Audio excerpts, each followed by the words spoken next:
As we move closer to the end of this week, एक बार फिर पाकिस्तान का किरदार आलमी तवज्जो का मरकज़ बन के सामने आया है और पल पल बदलती आलमी सूरत हाल के दरमियान कल वज़ीर-ए-आज़म शहबाज शरीफ की ज़ेर सदारत अहम मुशावरती इजलास हुआ।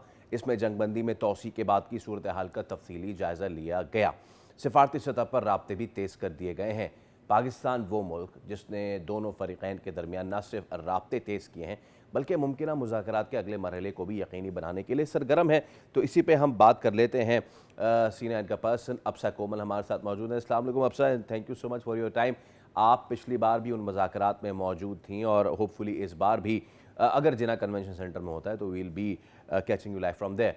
अप्सा, ईरान अमरीका जंगबंदी मुमकिना मुज़ाकरात के हवाले से वज़ीर-ए-आज़म की ज़ेर सदारत जो इजलास हुआ है, कैसे देख रहे हैं इसको? पाकिस्तान का किरदार एक बार फिर दुनिया के सामने अहमियत इख्तियार करता जा रहा है।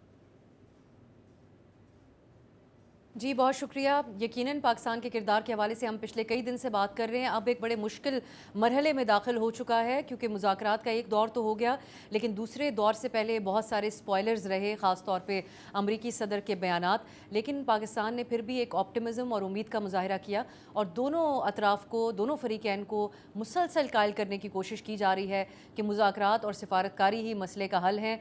और पूरी कोशिश नज़र आती है कि पाकिस्तान ने हर मुमकिन, जिसको हम कह सकते हैं कि कोशिश की कि दोनों एस्केलेशन की तरफ अब ना जाएं बल्कि अब मुज़ाकरात की बात पर ही कायम रहें। सो बहुत ज़्यादा माइक्रो मैनेज करके दोनों को दोबारा कायल करने की कोशिश की जा रही है, बिलखुसूस ईरान को। सो इस पाकिस्तान के किरदार को पूरी दुनिया इस वक्त ऑब्ज़र्व कर रही है। अच्छा अफसर, जैसे कि कहा भी जा रहा है, ट्रंप ने भी कह दिया है कि मुज़ाकरात का अगला दौर इस्लामाबाद में होगा, तो एक बार फिर पाकिस्तान के लिए कितनी बड़ी अपॉर्चुनिटी है, ये बताइए।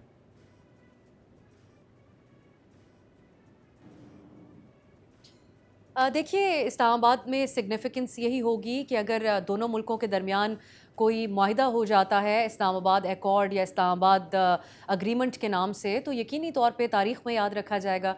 और इसमें फिर पाकिस्तान का जो किरदार और भरपूर कोशिशें थीं, जिसको ये देखा जा रहा था कि दुनिया एक और जंग अज़ीम की तरफ जा रही है, उसको रोकना, मामलात को काम डाउन करना, दोनों मुल्कों को दहाइयों के बाद एक साथ बिठाना ईरान और अमरीका को, ये तमाम चीज़ें ऑलरेडी पाकिस्तान की कामयाबियों में शुमार हो चुकी हैं। इसके बाद अगर अग्रीमेंट भी हो जाता है और उसको साइन करने के लिए सदर ट्रंप, क्योंकि वो ख़ुद इस इम्कान को इजहार कर चुके हैं कि मैं आ सकता हूँ अग्रीमेंट साइन करने के लिए, दूसरी तरफ से ईरान की भी अगर सदर आते हैं, ये तमाम ऑब्वियसली अभी हमारी विशफुल थिंकिंग ही है क्योंकि अमन के क़याम के हवाले से सब लोग ख्वाहिश रखते हैं। तो बहुत बड़ा इवेंट होगा इस्लामाबाद की तारीख़ का और दुनिया इसको याद रखेगी। तो पाकिस्तान के लिए सिफारती तौर पे भी, पाकिस्तान के एक सॉफ्ट इमेज जिसके हवाले से हम साल साल से बात करते थे, ये तमाम चीज़ें पाकिस्तान के हक़ में जाएंगी। ओके अच्छा अफसा, ये बताइए कि यस, हमारा शुरू से ही आई वाज द वन जो वाज क्वेश्चनिंग दिस कि Pakistan is on a tight रोप, एक तरफ अमेरिका है, एक तरफ ईरान है। सो आपने कैसे देखा है अब तक की पाकिस्तान की इस बैलेंसिंग एक्ट को, और क्योंकि दोनों के साथ पाकिस्तान के अच्छे ताल्लुकात हैं।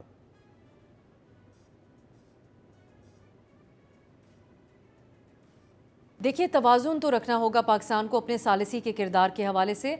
अभी तक तो ऑल आउट जाके पाकिस्तान ने दोनों फ़रीक़ैन के साथ एक बड़ा बैलेंस्ड किस्म का अपना ताल्लुक़ दिखाया। एक्स्ट्रॉर्डनरी ताल्लुक़ भी है दोनों ममालिक के साथ और दोनों के साथ ही बहुत ही एक बैलेंस्ड भी इस ताल्लुक़ को रखा है। लेकिन अब सूरत हाल कुछ इस तरह से है कि ईरान में बहुत ग्रीवेंसेस पाए जाते हैं, उनको बड़ा शिकवा है अमरीकी सदर के रवैये के हवाले से, जो उनके बयानात हैं उसको लेकर, और पाकिस्तान जो है वो उसके ऊपर ईरान बहुत एतमाद भी करता है। तो इस बारे में बहुत मोहतात रहना होगा कि ईरान का एतमाद पाकिस्तान के ऊपर कायम रहे, क्योंकि ईरान की बहुत ज़्यादा बद एतमादी है अमरीका के साथ, और अमरीका की किसी बात के ऊपर वो अभी यकीन करने को तैयार नहीं है। वो मुज़ाकरात के पहले दौर में भी पाकिस्तान की वजह से आए और दूसरे दौर में भी पाकिस्तान की वजह से आएंगे। चीन भी भरपूर कोशिशें कर रहा है इस हवाले से और दीगर ममालिक भी इसमें इन्वॉल्व रहे, लेकिन बारहा दोनों फ़रीक़ैन की तरफ से कहा गया कि पाकिस्तान ही वाहिद सालिस और हम अपने अल्फाज में कह सकते हैं गारंटर रहा है। तो यकीनन पाकिस्तान को ये देखना होगा कि सदर ट्रंप के बयानात की ज़मानत नहीं ली जा सकती, तो किस हद तक वो ईरान को अब आगे कायल करने में ट्रंप की ज़मानत दे सकते हैं। इन तमाम चीज़ों को बहुत मोहतात अंदाज में आगे लेकर चलना होगा। एब्सोल्युटली अफसर, जैसे कि आपने ख़ुद भी कहा कि बड़ी अच्छी कोशिशें रही हैं पाकिस्तान की, बट यू नो क्या हम कोई ब्रेक थ्रू एक्सपेक्ट करें दिस टाइम राउंड?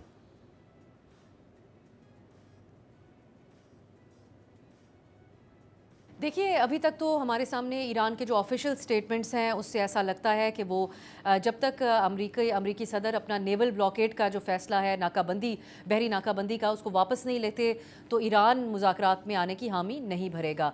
लेकिन पाकिस्तान क्योंकि बिहाइंड द क्लोज़ डोर्स जिस किस्म के रवाबित ईरान के साथ राब्ते किए जा रहे हैं अमरीका के साथ, तो हो सकता है ऐसी कोई ज़मानत दी जाए जिसके बाद ईरान आने पर राज़ी हो जाए। लेकिन यही बताया जा रहा है कि इससे पहले भी जब अमरीकी सदर ने अनाउंस कर दिया था कि उनका वफ़्द पाकिस्तान आएगा, जिसकी सदारत अमरीकी नायब सदर कर रहे होंगे, तो उस वक्त ये बातें तय हो गई थी। ईरान से एक तरह से एक गो अहेड मिल गया था पाकिस्तान को कि वो मुज़ाकरात में आएंगे।